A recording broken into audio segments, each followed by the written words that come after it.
Знаете ли, че детското кръщение не е валидно? Четете писанията, знайте истината и решете на кого ще се подчинявате, на хората или на Бога. Що се отнася до водното кръщение, в Библията, че нито едно дете не е кръстено в Библията, да не говорим за бебета.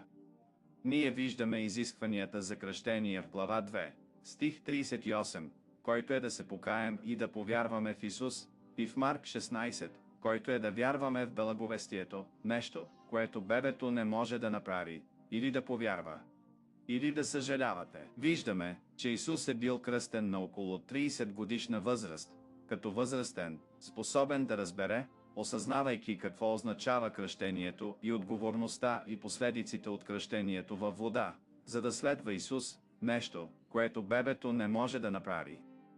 Детското кръщение не е валидно пред Бога, тъй като не се брои за праведност.